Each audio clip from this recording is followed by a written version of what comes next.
बिस्मिल्लाहिर्रहमानिर्रहीम। नाज़रीन, मैं हूं जावेद बलोच। उम्मीद है आप लोग खैरियत से होंगे। आज बिल आखिर तहरीक इंसाफ ने मुज़ाकरात ख़त्म करने का ऐलान कर दिया है और ये कहा गया है कि क्योंकि हमारे मुतालबात जो है वो मंजूर नहीं हुए, इसलिए मुज़ाकरात ख़त्म करने का ऐलान करते हैं और इसकी मंजूरी दी है तहरीक इंसाफ के बानी चेयरमैन इमरान खान ने।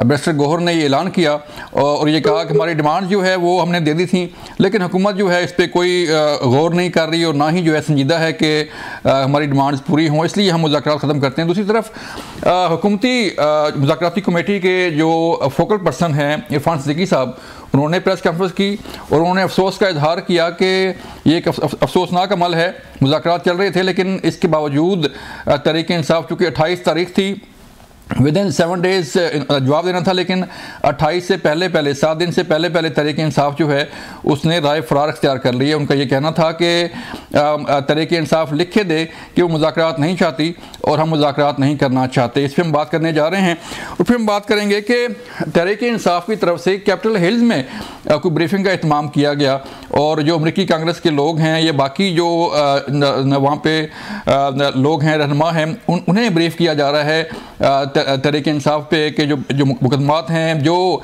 यहाँ पे सूरत हाल चल रही है, उस पर भी हम बात करेंगे कि डोनाल्ड ट्रंप के आने के बाद जो है क्या तहरीक इंसाफ की मुश्किलात में कोई कमी आ सकती है।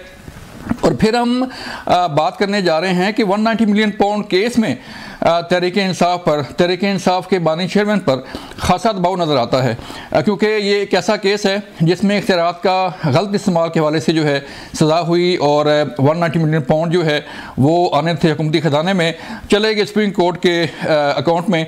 और इसके हवाले से जो है माफियात कैसे काम करते हैं, किस तरह जो है बनी गैला में ज़मीन ली गई, ये लिखा था उस फैसले में, और किस तरह अल-कदर ट्रस्ट बना, ये नैब रेफरेंस में दर्ज था, और किस तरह अल-कदर ट्रस्ट जो है वो हुकूमती तहवील में दे दिया गया। इस वाले से माफिया किस तरह काम करते हैं, किस तरह जो है वो सियासी लोगों के पीछे है वो लोग काम कर रहे होते हैं। इलीगल स्पेक्ट्रम के बारे में बात की थी DG ISPR ने चंद दिन पहले, ज़रा वो सुनिए उन्होंने क्या कहा था। ठीक है, हम बात करने जा रहे हैं इस सारी सूरत हाल पर। हमारे साथ मौजूद होंगे कौसर कादमी साहब, मुस्लिम लीग नून से तल्लुक़ है। कादमी साहब, बहुत शुक्रिया आपका वक्त देने का। शौकत यूसुफ जई साहब ने हमें ज्वाइन किया है तहरीक इंसाफ से, उनसे बात करेंगे। शौकत भाई, आपका शुक्रिया वक्त देने का। कादमी साहब, मुज़ाकरात चल रहे थे, बातचीत हो रही थी, डिमांड्स लिख के दे दी तहरीक इंसाफ ने, आपने 7 दिन का जो है, बल्कि तहरीक इंसाफ भी एग्री थी कि विदिन 7 डेज़ जो है ये मामला जो है उस पर कोई ना कोई हमें पेशरफ्त चाहिए, और हुकूमत ने कहा कि हम इस पर कोई ना कोई जवाब देंगे।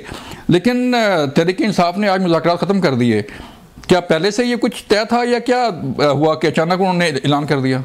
2 हफ्ते पहले आप अगर देखें, मैंने एक बल्कि लातादाद टीवी प्रोग्राम्स के अंदर ये बताया था कि ये इंतज़ार कर रहे हैं उस हलफ बर्दारी का जो कल हो चुकी। उसके बाद इन्होंने मनज़्ज़म तौर पर रियासत के खिलाफ एक बाकायदा तौर पर मुहिम का आगाज करना था, जो कि हो चुका। कल कैपिटल हिल के अंदर जो वहाँ पे कांग्रेसमैन बुलाने की एक नाकाम कोशिश थी, क्योंकि जिस तरीके से जो इन्वेस्टमेंट थी, जो लॉबिंग फर्म थी, वो दोहरी तरह नाकाम हुई। एक, इन्होंने कहा कि हमारे फलां बंदे को ट्रंप की हलफ बर्दारी में बाकायदा तौर पर बुलाया जाएगा, इसके लिए काम किया गया जिसमें नाकामी हुई। कल इन्होंने कोशिश की कि उन अफराद को जो कि हमेशा पाकिस्तान के जो एटमी असासे हैं उनके खिलाफ, रियासत पाकिस्तान के खिलाफ और पाकिस्तान के खिलाफ हमेशा उन्होंने गुफ्तगू की, वहां पे भी इनको नाकामी हुई। ठीक, जो भी वो जमीनें थी ना KPK में, मैंने हमेशा ये कहा कि वो सिर्फ वकला को नवाजने के लिए नहीं थी कि वकला को वो जमीनें दे कि उनकी फीस की मद में, वो यही फंडिंग थी जो फॉरेन फंडेड फितना बैठा हुआ है, वहां पे भी इस फंडिंग से ये कोशिश की गई कि लोगों को बुला के पाकिस्तान के खिलाफ बाकायदा एक महाज बर्पा किया जाए। ठीक है, जो कि नहीं हो सका। अभी यही मामला था कि ये मुज़ाकरात से पीछे हट रहे हैं। संजीदा तो ये रोज़े अव्वल से नहीं थे, हमेशा इन्होंने कभी इन राइटिंग देंगे, कभी नहीं देंगे, बस अगले हफ्ते आ रहे हैं, खान से मुलाकात करा दें, फिर तन्हाई में मुलाकात करा दें। जो ये चीजें थी, ये तमाम वो हरबे थे जो इनकी गैर संजीदगी को जाहिर करते थे। फिर खान साहब का बयान कि अगर 1 हफ्ते के अंदर जुडिशल कमीशन बनता है तो ठीक है, वरना मुज़ाकरात खत्म। तो इस तरह की धमकियों से तो टेबल टॉक नहीं होती, आप मुज़ाकरात नहीं करते। तो हमारी तरफ से तो बिल्कुल हम जो अदम इस्तेहकाम था सियासी मुल्क के अंदर, उसके लिए इनके साथ बैठे थे। तो इनकी गैर संजीदगी ने मजबूर किया इनको पीछे हट के, लेकिन जहां पे जो इनकी उम्मीदें वाबस्ता है वहां पे इनको कुछ हासिल नहीं होगा, कुछ हासिल नहीं। शौकत साहब आप फरमाइएगा सर, क्यों ये नौबत आई कि आपने मुज़ाकरात जो है, अभी तो टाइम था 28 तारीख का टाइम था, 7 दिन का, आपने एग्री किया था कि विदिन 7 डेज हुकूमत जवाब दे, इस पे पेशरफ्त का जो है वो जायज़ा लेके आगे बात बढ़े। लेकिन इससे पहले क्यों कोई खदशा था या कोई आपको कोई ऐसी इतलात मिली थी कि आपकी डिमांड पूरी नहीं होने जा रही, इसलिए ये मुज़ाकरात ख़त्म हो गए? बहुत शुक्रिया। देखें, जो हुकूमती लोग थे जो वो तो शुरू दिन से आपको पता है कि मुज़ाकरात की नाकामी की बातें कर रहे थे, और लेकिन जो हुकूमत की जो मुज़ाकराती कमेटी थी उन्होंने पहली दफा प्रेस कॉन्फ्रेंस की कि जी ये मुतालबात हम नहीं मान सकते।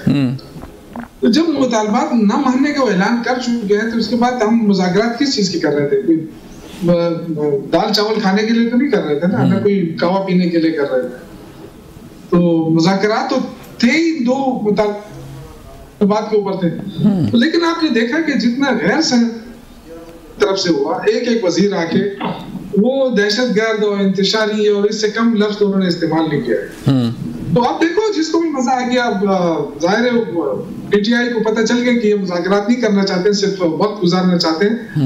और पीटीआई अपोजिशन में, जाहिर है अपोजिशन का लहजा थोड़ा तल्ख होता है हमेशा, ठीक है, लेकिन यहाँ आप देखें कि गवर्नमेंट का लहजा तल्ख हो रहा था और ऐसा लग रहा था कि जैसे इनको किसी ने गले से पकड़ा है। तो अब देखिए, हुकूमत ने कोई संजीदगी का मुजाहरा तो हुकूमत की तरफ से नहीं हुआ, ना कोई पॉजिटिव रिस्पांस आया। फौरन प्रेस कॉन्फ्रेंस की, पहले तो ये कहते थे 7 दिन बहुत कम है, और फिर 7 घंटे बाद प्रेस कॉन्फ्रेंस कर दी कि जी ये नहीं हो सकता। जब नहीं हो सकता तो फिर आपके साथ नहीं, अभी तो टाइम था ना सर, 7 दिन का टाइम था अभी तक तो।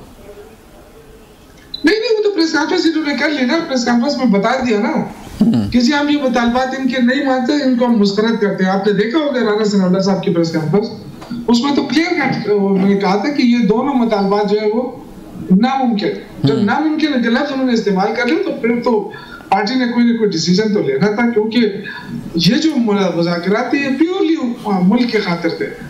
लेकिन जो इन्होंने, जो इनका रऊनत वाला रवैया, अभी भी देखें जो भी मिनिस्टर आता है वो जिस रऊनत के साथ बात करता है, क्योंकि उसके पीछे जाहिर वो ताकत है, वो हुकूमती ताकत है, उस हुकूमती ताकत पे नशे में इनको अंदाजा नहीं हो रहा है कि मुल्क किस दर्ज पे पहुंच गया। इस वक्त आपकी 168 टेक्सटाइल मिलें बंद हो गई है, जो सबसे बड़ा एक्सपोर्ट कर रहा है पाकिस्तान का।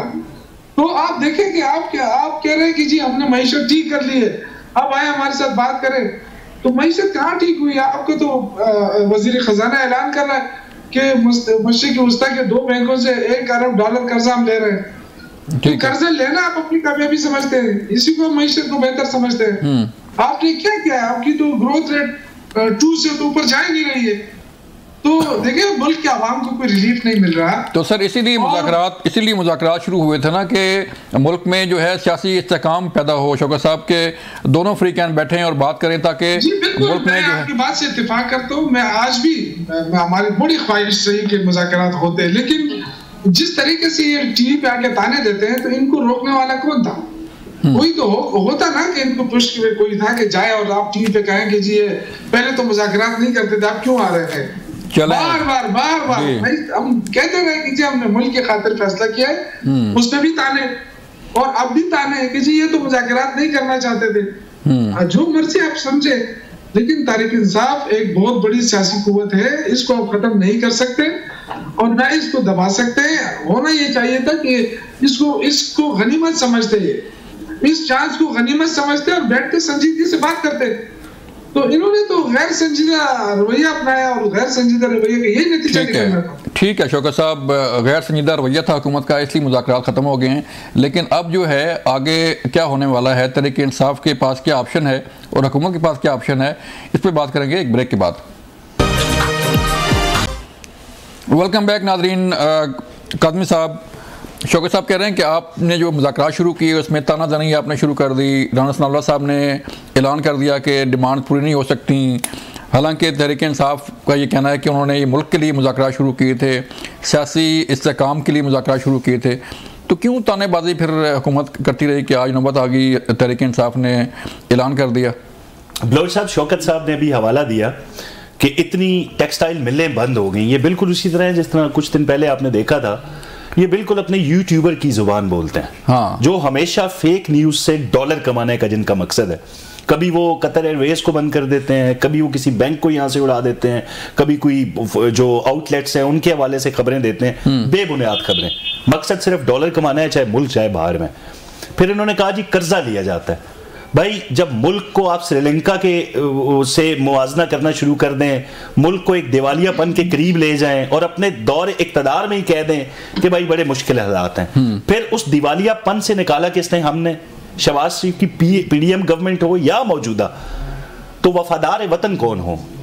वो जिन्होंने इसको दिवालियापन से निकाला, जिन्होंने मुल्क को दोबारा उस ट्रैक पे डाला, या वो हरजाई और बेवफा लोग हैं जो ये कह दें कि तरसीलात ज़र मत भेजो, मुल्क के हालात ऑलरेडी खराब हैं, जिस तरह शौकत साहब ने कहा। ऐसे हालात के अंदर ओवरसीज पाकिस्तानियों को कह देना कि अपने पैसे भेजना बंद कर दें, आईएमएफ के दफातर के बाहर जाके एहतजाज करें कि हमें किस्त ना मिले, यूनाइटेड नेशन के बाहर मुल्क दुश्मन मुजाहरे करें और वहां पे मुल्क की बदनामी का सबब बने। जो भी लोग हैं जो पाकिस्तान के खिलाफ हैं, लॉबिंग के जरिए पाकिस्तान के खिलाफ उनसे तकरीरें करवाएं, उनसे ट्वीट करवाएं, तो फिर तो फैसला कौम करेगी ना कि कौन मुहिब्बे वतन है और कौन वतन मुखालिफ कुव्वतें हैं, जो बिल्कुल सामने है। इसमें तो कोई शक नहीं है। अब ये है कि जो मुतालबात की बात कर रहे हैं, हमने हफ्ता पहले ये बात नहीं की। हम शुरू से ये कह रहे हैं कि अगर आप ये समझते हैं कि साना 9 मई के अंदर जो पुख्ता शवाहिद के साथ लोग अंदर हैं, अगर आप चाहते हैं उनको छोड़ दिया जाए, तो ये हुकूमत के बस में नहीं है। वो एक प्रोसेस के साथ उनकी रिहाई हो सकती है। इमरान खान के हवाले से अगर आप कहते हैं तोशा खाना या अभी 190 मिलियन केस से उनको एक एग्जीक्यूटिव ऑर्डर के तहत छोड़ दिया जाए, ये हमारे बस में नहीं है। एक ओपन एंड शट केस है ना, ओपन एंड शट कहने से इनको तकलीफ बड़ी होती है।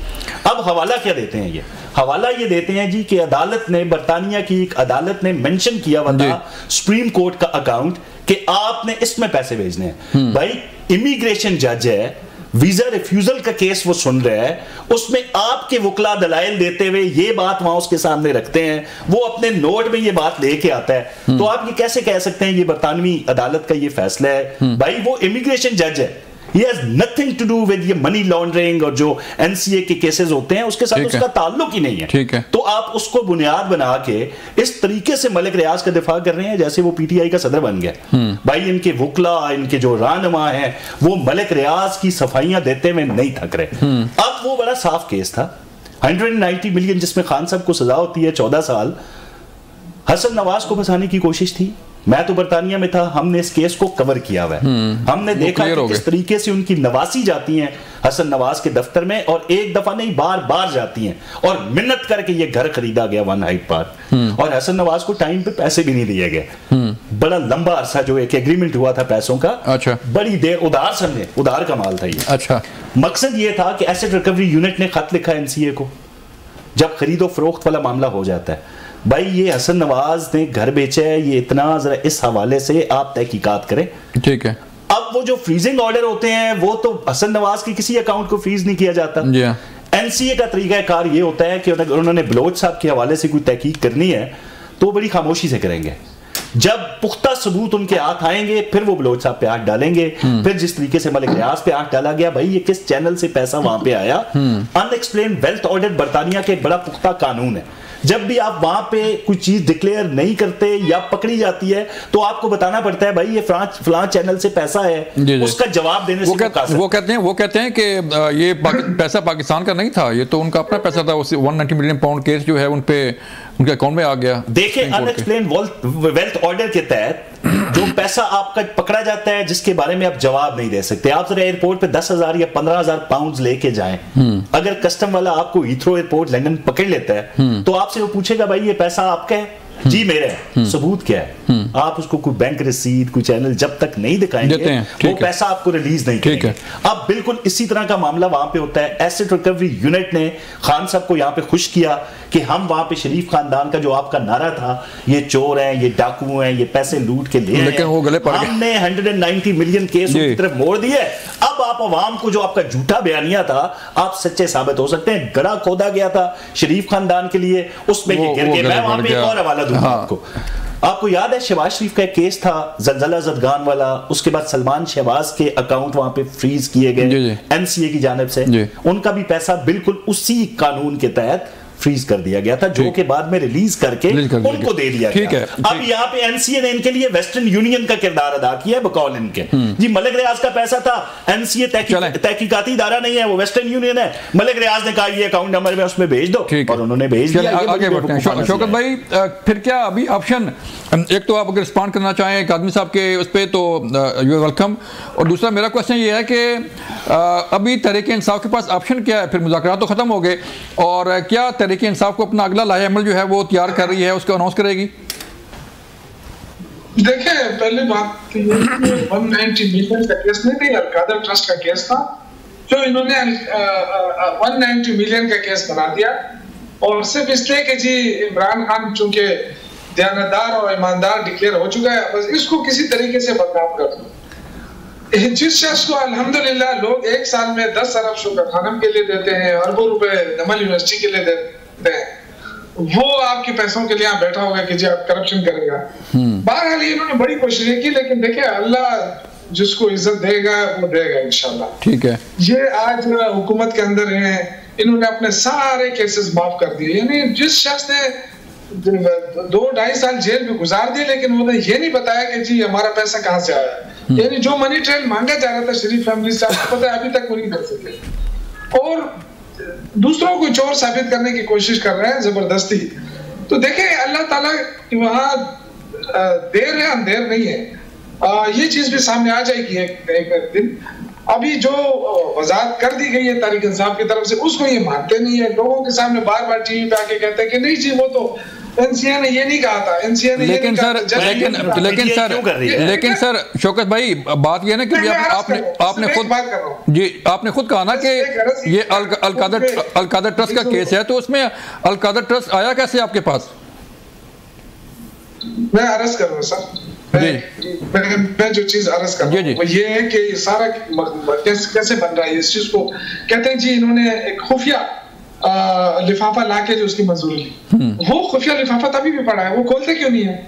उसमें कौन को बता देगा उसमें क्या है? मैं बता दूं, ये तो बड़ा ओपन एंड शट केस है, तो ओपन एंड शट केस को जरा और ओपन करो ना, वो लिफाफा ही ओपन कर दो। वो कालनी साहब कह रहे हैं मैं बता सकता हूँ, तो ओपन वो लिफाफा ओपन नहीं हो रहा है, और कहते हैं जी इन्होंने ये कर दिया वो कर दिया। देख हम कितने भी वजाहतें करें इनके सामने, इन्होंने फैसला किया है कि इमरान खान को ये साबित करना है कि जी इसने जो है ना मुल्क ये जो है 190 मिलियन लूटने की कोशिश की। बड़ी अफसोस की बात है, वो अलकादर जो है, वो अलकादर ट्रस्ट, वो अलकादर मौजूद है, वो ट्रस्ट मौजूद है, जमीन मौजूद है, पैसे मौजूद है, पैसे भी कहीं नहीं गए हैं। उस पैसों पे मुझे ये बताएं कि क्या हुकूमत ने उस पर सूद वसूल किया या नहीं किया है? मुझे मिनिस्टर साहब ये बता दे कि नहीं किया है तो तब भी बता दे, अगर किया तब भी बता दे। अगर आपने उस पर सूद वसूल कर लिया आपकी हुकूमत ने, अच्छा, तो फिर आप कैसे कह सकते हैं? मेरा सर सवाल जब आपने जवाब नहीं दिया, मैं ये पूछना चाह रहा था कि अलकादर ट्रस्ट जो है वो कैसे बना था और कैसे आपके पास आया था, किसकी जमीन थी, कैसे आया था? फिर देखिए ये तो पूरे डिटेल आपने मांगनी है तो किसी फेडरल मिनिस्टर को उस वक्त के बुला लें, वो बना दे देगा। तामीर के हमारे जो उस वक्त के फेडरल मिनिस्टर थे या जो भी जो हमारे सीनियर हैं उनको बुला लें, वो आपको A to Z बता देगा। इसमें या तो इमरान खान को कोई फायदा हुआ है ना, मैं तो इस चीज पे ऊपर जा रहा हूँ ना, या तो इमरान खान को फायदा है अलकादर ट्रस्ट से, तो बता दें, या ये कि इमरान खान ने कौमी खजाने को नुकसान दिया इससे, वो भी बता दें। तो अलकादर ट्रस्ट प्योरली सीरत तैयबा पढ़ाने के लिए बनाया गया है। अब उस पे ये कहते हैं कि जी देखिए तो चोरी का पैसा, तो चोरी के पैसे से मस्जिद कैसे बनाते हैं? भाई ये चोरी आप लोगों ने की है, इमरान खान चोर नहीं है, चोर वो लोग हैं जो मनी ट्रेल नहीं दे सके आज तक। इमरान खान ने तो सब कुछ डिक्लेयर है उसका, कौन सी चीज उसकी छुपी हुई है? या तो इमरान खान ने पैसे मारे तो बता दे कौन से बैंक में पड़े हैं उनके, कहाँ लेके क्या वो पैसा? लेकिन सवाल फिर यही है सर कि अगर तहरीक इंसाफ के बानी चेयरमैन इमरान खान को फायदा नहीं हुआ तो फिर फायदा हुआ किसको? यही तो एक सवाल है ना शौकत साहब, लेकिन इससे बात करेंगे, लेकिन ब्रेक बाद। वेलकम बैक नाज़रीन। काज़मी साहब इस बहस को थोड़ा सा वाइंड अप करते हैं।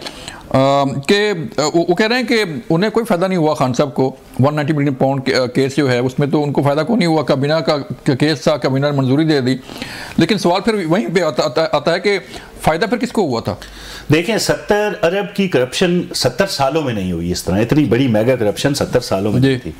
जो खान साहब ने एक ही झटके में एक बंद लिफाफा सामने रख के काबीना से मंजूरी लेके मलिक रियाज को नवाज के हासिल कर ली। भाई फायदा इसी तरह होता है कि आपको कोई पैसे दे दे, कैश की सूरत में फायदा होता है, कैश की सूरत में नहीं होता भाई। वो ऑडियो लीक कहां पे है जिसमें बुशरा बीबी की वो जो पिंकी और गोगी गैंग का मामला था, उन्होंने खुल के कहा था हीरे की अंगूठी के हवाले से ये ऐसी नहीं है, ये ऐसी होनी चाहिए। यही सवाल उठाया गया था DGISPR की प्रेस कॉन्फ्रेंस में भी, उन्होंने भी इलीगल स्पेक्ट्रम का किया था। बिल्कुल, और यही वो चीजें थी जिस पर वो हमारे हाफिज साहब गए थे ना उस वक्त, जो अहम ओहदे पे थे, इमरान खान को जाके खबरदार किया था कि आपके घर के अंदर ये मामला चल रहे हैं, जरा देख लें। तो उनको हटाने का मुतालबा खान साहब की तरफ से आ गया था, न कि अपनी बेगम को रोकते। उन्होंने जनाब बाजवा साहब को कह दिया यार इस अफसर को हटा दे जो मेरे घर के मामलात मुझे आके रिपोर्ट कर रहे हैं। तो ये तो चीजें साफ थी।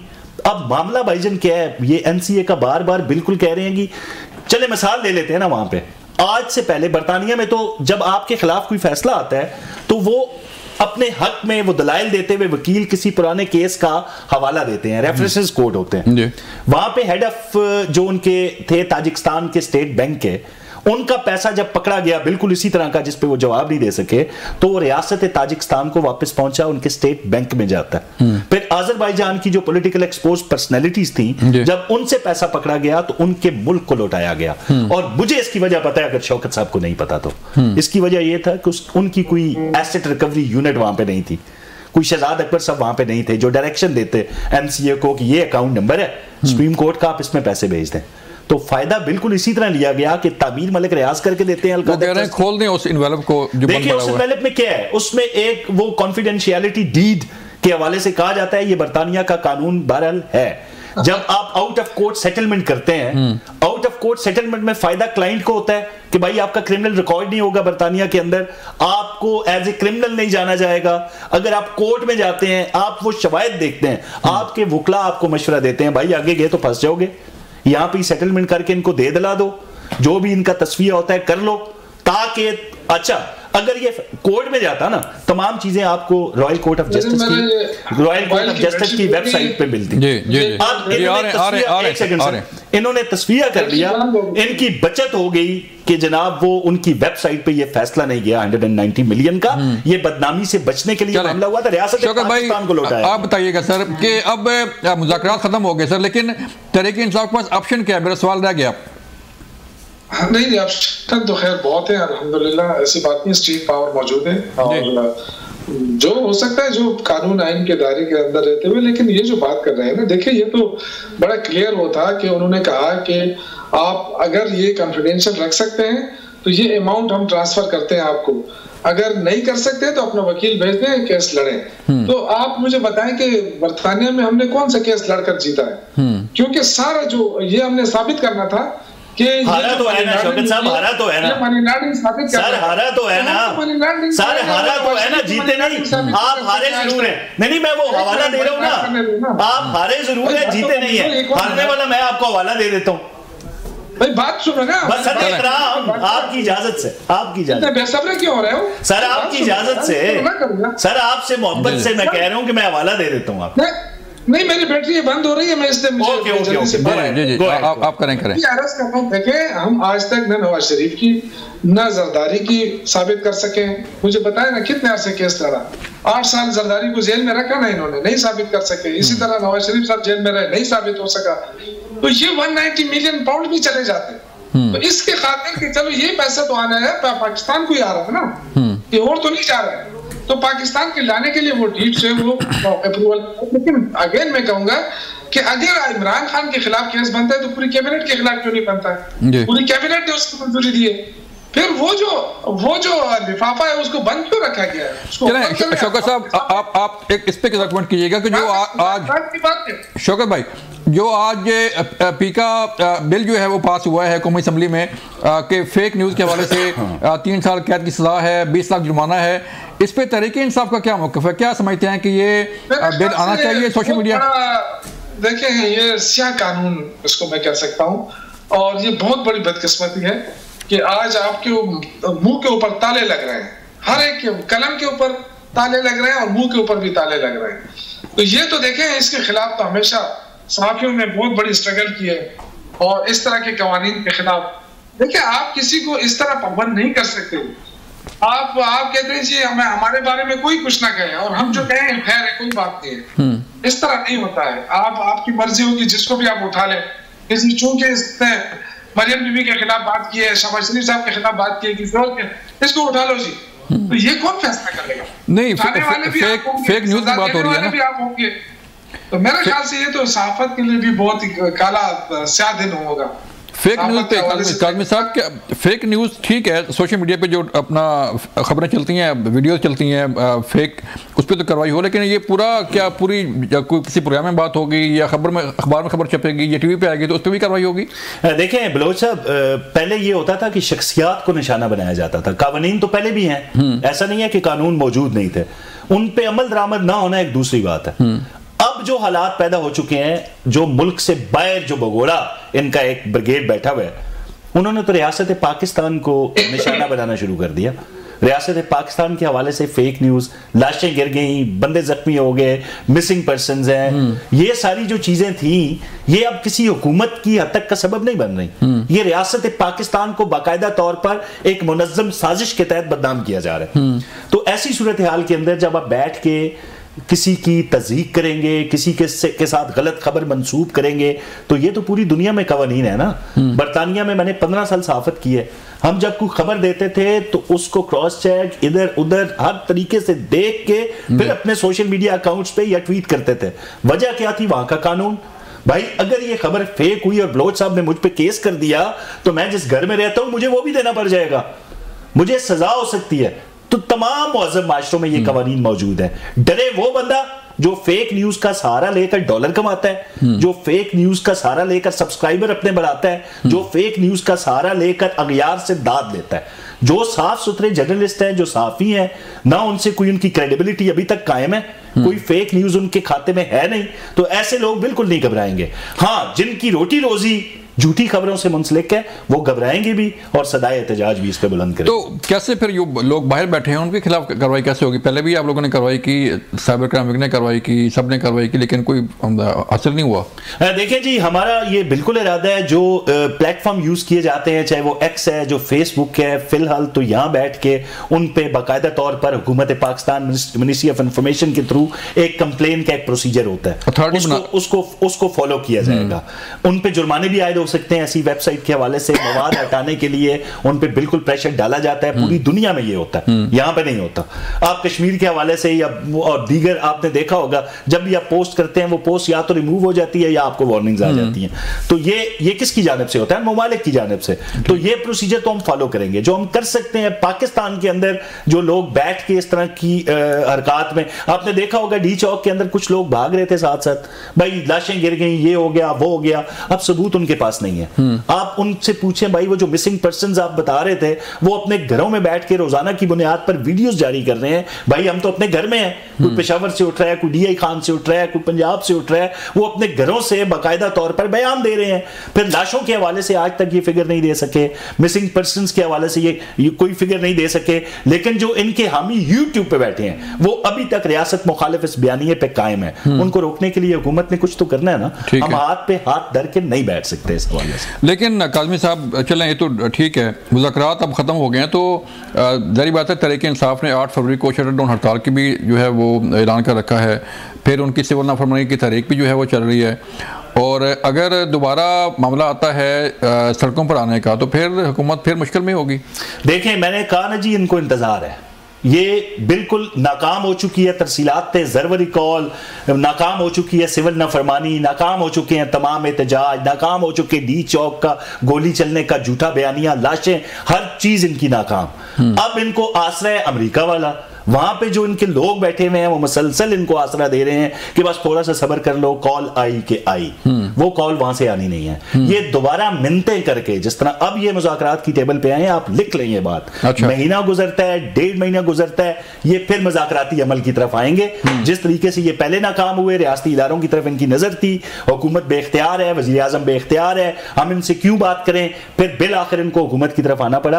अब जब इनको जो उम्मीदें इनकी अमेरिका से वाबस्ता हैं, जिनको इन्होंने आका और मौला बना लिया है, जब वहां से शटअप कॉल आ गई, ऑलमोस्ट आ चुकी है ना, उन्होंने जिक्र किया खान साहब का, ये कह रहे थे बस हलफ से पहले ही खान साहब के लिए कॉल आ जाएगी, ऐसा तो कुछ नहीं हुआ। कल कैपिटल हिल के अंदर भी नाकाम हुए, लेकिन ये वापस हुकूमत की तरफ फिर आए। लेकिन काज़मी साहब, अगर उन्होंने डायलॉग खत्म किए हैं तो उनके पीछे कोई वजह होगी ना, कोई उन्हें उम्मीद होगी कि वहां से जो है वो कॉल आ जाएगी। तो क्या कोई ऐसी कॉल आ सकती है? अगर जो है वो कॉल आ भी जाए या कोई कहा भी जाए तो पाकिस्तान जो है वो कुछ रिलीफ दे सकता है? देखें, 190 मिलियन बिल्कुल सामने है। चोरी पे अगर कोई बंदा, कोई मौजूद माशरा पहले तो किसी की सिफारिश करेगा नहीं, ठीक है, चाहे वो अमेरिका है चाहे वो बरतानिया है। वहां वो अपने सेनेटर्स को बदउनवानियों पे, माली जो बेज़ाब्तियां थी उन पे वो हटा चुके हैं, कार्रवाई करते हैं। न्यू जर्सी के अंदर आप देख लें, इनके बड़े सीनियर सेनेटर्स वहां पे थे, उन्होंने कोई 3 बिजनेसमैन से कोई बहुत भारी रकम पकड़ी थी और उनको 100 साल से ऊपर की सजा दी गई। तो हम अपने मुल्क में ये क्यों नहीं कर सकते? माजी पे भी हम पे प्रेशर आया, हमने सस्टेन किया, अब भी जो कि नहीं आना, अगर आ गया तो हमारे पास सारी चीजें मौजूद हैं, उसका जवाब दिया सकते हैं और प्रेशर लॉबिंग फंड काम कर रही हैं सर। देखिए, वो मखसूस है ना, उनके हाथ अभी तक वही लोग आए हैं जो पाकिस्तान के खिलाफ एक एजेंडा रखते हैं, पाकिस्तान के एटमी असासों के खिलाफ बोलते हैं, हमारे एटमी असासों को पूरी दुनिया के लिए खतरा करार देते हैं। वही लोग आज इनके साथ बैठे हैं। ये कोइंसिडेंट नहीं है, ये कोई इत्तेफाक नहीं है, क्योंकि खान साहब माजी में ये कह चुके हैं कि भाई अमेरिका, बरतानिया से, सॉरी भारत से हमारे अगर ताल्लुकात ठीक होते हैं तो हमें इन एटमी असासों की जरूरत नहीं है। तो उनको तो ऐसा ही बंदा पाकिस्तान में बहरहाल चाहिए होता है। करीम साहब बहुत शुक्रिया, शौकत साहब आपका शुक्रिया। नाज़रीन, ये था आज का प्रोग्राम। अपना ख्याल रखिएगा। अल्लाह हाफिज़।